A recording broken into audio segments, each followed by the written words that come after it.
अस्सलाम वालेकुम friends, I am Hira Naqvi and welcome to my YouTube channel study English with Hira.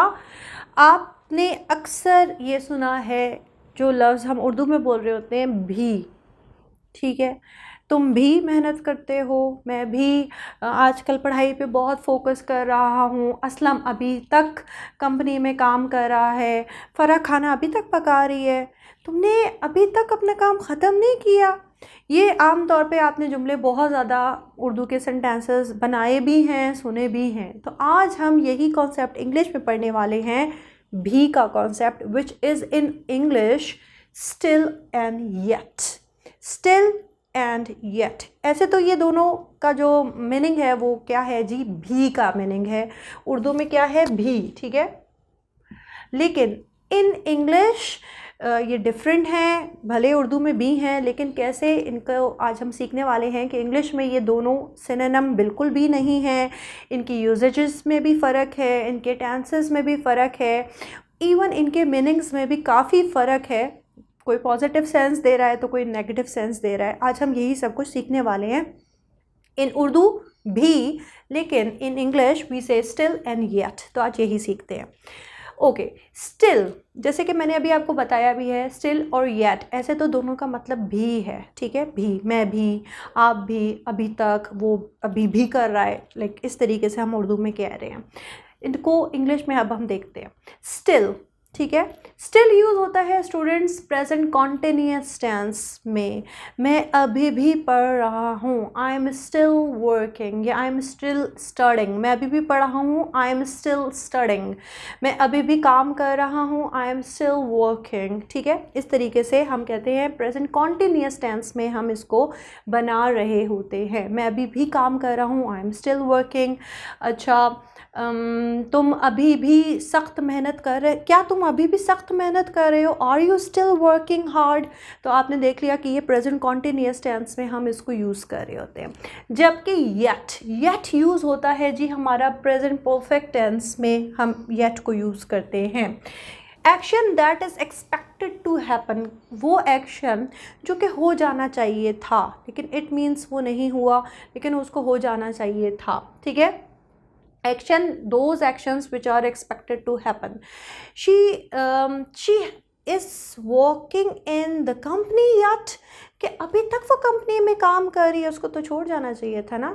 She is working in the company yet, या जो अब जैसे अभी मैंने ये जुमला बनाया, इसमें आपने देख भी लिया है कि मैं कहना ये चाह रही हूँ क्या वो अभी तक कंपनी में काम कर रही है, मतलब उसको तो छोड़ जाना चाहिए था। तो दिस एक्शन मस्ट और this action has to be completed before, इसको पहले ही हो जाना चाहिए था, लेकिन ये काम, ये एक्शन जो है वो लेट हो चुका है। जब हम स्टिल को यूज़ करते हैं तो स्टिल हमारे पॉजिटिव मीनिंग्स को शो कर रहा होता है। मैं अभी तक पढ़ रहा हूँ, मतलब that is something very good कि मैं अभी तक पढ़ा हूँ, लेकिन तुम अभी तक पढ़ाई नहीं कर रहे, मतलब टाइम देख लो, मंथ देख लो, कल तुम्हारा पेपर है या परसों तुम्हारा पेपर है और तुमने अभी तक पढ़ना नहीं शुरू किया। इट मीन्स कि जब हम येट की बात करते हैं तो वो एक नेगेटिव सेंस को दे रहा होता है, जबकि स्टिल एक पॉजिटिव सेंस को दे रहा होता है, ठीक है।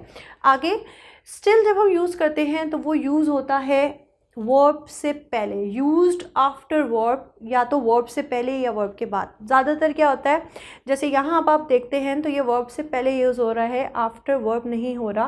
तो आप ये भी कह सकते हैं बिफोर और आफ्टर वर्ब, ठीक है। Fatima is still choosing her subject, के फातिमा अभी तक अपने सब्जेक्ट्स को चूज़ कर रही है। इट मीन्स के वो थोड़ी सी कंफ्यूज हुई हुई है कि या मैं बॉटनी पढ़ूँ या केमिस्ट्री पढ़ूँ, तो वो कंफ्यूज हुई हुई है, तो वो अभी तक ज़रा सोच रही है कि वो क्या चूज़ करे सब्जेक्ट्स को, ठीक है। So Fatima is still choosing her subject, तो फातिमा अभी तक अपने सब्जेक्ट को चूज़ कर रही है। अब यहाँ चूजिंग जो है वो डेफिनेटली मेन वर्ब है, तो ये मेन वर्ब से पहले लगा है स्टिल। जबकि इधर अगर हम देखते हैं तो जो हमारा येट होता है वो एंड ऑफ सेंटेंस के एंड पे लगाया जा रहा होता है, at the end of the sentence. Fatima has not chosen her subjects yet, कि अभी तक माशाल्लाह से फातिमा ने, साहिबा ने अपने सब्जेक्ट्स को चूज़ नहीं किया। मतलब यहाँ तंज पोशीदा है कि अभी तक फातिमा ने अपने सब्जेक्ट्स को चूज़ नहीं किया, वो क्या कर रही है आखिर को, क्यों नहीं चूज़ कर रही। तो इट मीन्स कि ये एक नेगेटिव हमारी फीलिंग्स को या इमोशंस को शो कर रहा होता है, जबकि ये एक पॉजिटिव मैसेज को कन्वे कर रहा होता है। और देख ले कि it is used in the end of the sentence, के सेंटेंस के एंड पे यूज़ हुआ है। आगे हम एग्जांपल देते हैं। Saima is still working in Mars, के जो साइमा है वो अभी तक मार्स में काम कर रही है, और जबकि Saima has not left Mars yet, Saima ने अभी तक मार्स को नहीं छोड़ा। ठीक है, फातिमा अभी तक मतलब मार्स में ही चिपकी हुई है, उसको नहीं छोड़ रही। Again here it is giving a positive sense, और इधर ये एक नेगेटिव सेंस को दे रहा है। Order is still in transit, के जो हमारा ऑर्डर था, जो भी हमने ऑर्डर दिया है वो अभी तक रास्ते में है, पहुंचने वाला है। जबकि the order has not delivered yet, कि ऑर्डर अभी तक डिलीवर नहीं हुआ, मतलब बहुत लेट हो चुका है ऑर्डर। ठीक है, सो आई होप कि स्टिल और येट का कॉन्सेप्ट आपको क्लियर होगा। हमने क्या पढ़ा, थोड़ा सा रिवाइज कर लेते हैं। स्टिल यूज़ हो रहा होता है जब हम प्रेजेंट कॉन्टीन्यूस टेंस की बात करते हैं, जबकि येट जो होता है वो प्रेजेंट परफेक्ट टेंस में यूज़ हो रहा होता है। इसमें अगर वर्ब का फोर्थ फॉर्म था, first form of verb plus इंग फॉर्म प्रेजेंट पार्टिसिपल था, जबकि इधर हमारा वर्ब थर्ड फॉर्म यूज़ होगी, हमारा पास्ट पार्टिसिपल यूज़ हो रहा होगा। स्टिल एक पॉजिटिव सेंस को दे रहा होता है, जबकि येट एक नेगेटिव सेंस को यूज़ कर रहा होता है, एक नेगेटिव सेंस को दे रहा होता है। स्टिल जो होता है वो बिफोर वर्ब यूज़ होता है, as a helping verb use होता है, जबकि येट जो होता है वो हर हालत में सेंटेंस के एंड में यूज़ किया जा रहा होता है। और स्टिल जो है वो एक पॉजिटिव सेंस को दे रहा है, जबकि येट एक नेगेटिव सेंस को दे रहा है। आई होप आपको ये कॉन्सेप्ट क्लियर होगा, और आई होप आपने टॉपिक को, तमाम कॉन्सेप्ट को अच्छे से नोट डाउन किया होगा। कहीं से मेरा कॉन्सेप्ट आपको नहीं समझ आया तो वीडियो को दोबारा देखिए, सब्सक्राइब कीजिए, लाइक कीजिए और शेयर करना ना भूलिए। टेक केयर, अल्लाह हाफिज़।